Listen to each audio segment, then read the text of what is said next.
வணக்கம் தமிழ் சொந்தங்களே, விவசாயம் சார்ந்த தகவல்களை தொடர்ந்து தெரிந்து கொள்ள நம்ம தமிழ் வேளாண்மை சேனலை சப்ஸ்கிரைப் பண்ணிக்கோங்க. இன்றைக்கி நம்ம என்ன பார்க்க போகிறோம்னா, கோழிகள்லேயே அதிக முட்டையிடக்கூடிய ஒரு இனத்தை பற்றி தாங்க பார்க்க போகிறோம்.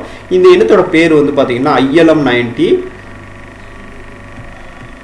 அதிகபட்சம் 300 முட்டைகள் வரைக்கும் இடக்கூடிய தன்மை கொண்டதுங்க. அதனாலேயே இந்த இனங்கள் பெரிய லெவலில் பேசப்படக்கூடிய ஒரு இனங்களாக இருக்குங்க.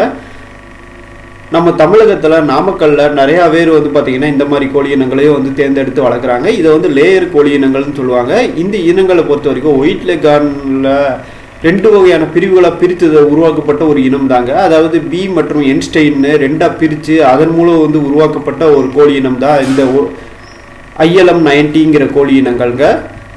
ஏன் இந்த ஒயிட் லெகானை தேர்ந்தெடுத்தாங்கன்னா, உலக லெவலில் அதிக முட்டையிடக்கூடிய தன்மை கொண்டது தாங்க இந்த ஒயிட் லெகான். அதனால தான் இந்த இனங்கள்ல இருந்து தேர்ந்தெடுத்தாங்க. இந்த இனங்களோட உருவமைப்பு மற்றும் நிறம் வந்து பார்த்திங்கன்னா பார்ப்போம். இந்த இனத்தோட நிறம் வந்து பார்த்திங்கன்னா வெள்ளை நிறமாக தாங்க இருக்கும். அதே போல் ஒற்றை கொண்டை அமைப்பு கொண்ட ஒரு கோழி இனங்கள்லாம். இதோட கால்கள் வந்து பார்த்திங்கன்னா நடுத்தர உயரம் கொண்டதாக வந்து இருக்குங்க. மஞ்சள் நிறமாக வந்து காட்சியளிக்கும். இந்த இனங்கள் வந்து அதுலேயே ILM 90ன்னு வந்து சொல்லுவாங்க, ILM 90ன்னு வந்து சொல்லுவாங்க.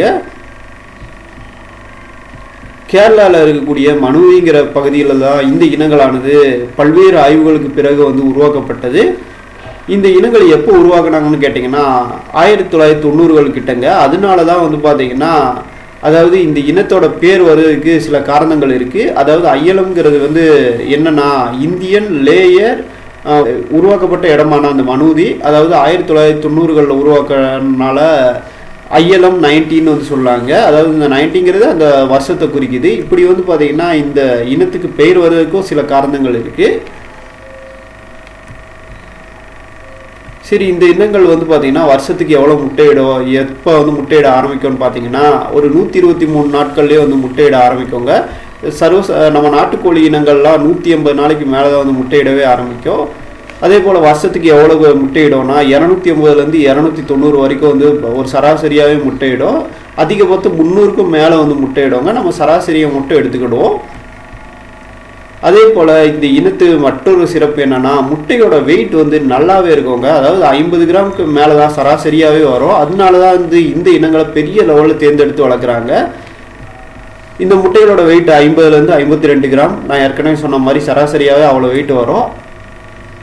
இது நாமக்கல்லில் தான் ஒரு சிலர் வந்து வளர்க்குறாங்க. மற்ற பகுதியில் இருக்கிற நபர்களுக்கு பெரிய லெவலில் இந்த இனங்கள் இருக்கிறது கூட தெரியாது. அதனால தான் இந்த இனங்களை பற்றியோ இதுக்கு பின்னாடி இருக்கக்கூடிய சிறப்புகளை பற்றியோ நான் சொல்ல. இந்த காணொலி உங்களுக்கு பிடித்திருந்தால் மறக்காமல் லைக் பண்ணுங்கள். இது போல் காணொலிகளை நீங்கள் தொடர்ந்து தெரிஞ்சுக்கிற நம்ம தமிழ் வேளாண்மை சேனலை சப்ஸ்கிரைப் பண்ணிக்கோங்க. உங்களுக்கு ஏதாவது ஒரு கோழி இனங்களை பற்றி தெரிஞ்சுக்கணும்னு ஆர்வமாக இருந்தீங்கன்னா கீழே அந்த கோழி இனத்தோட பேரை வந்து கமெண்ட் பண்ணுங்கள். நிச்சயமாக அந்த கோழி இனங்களை பற்றியோ அதுக்கு பின்னாடி இருக்கக்கூடிய நிறையா வகையான சிறப்புகளை பற்றியும் நான் சொல்ல. நன்றி.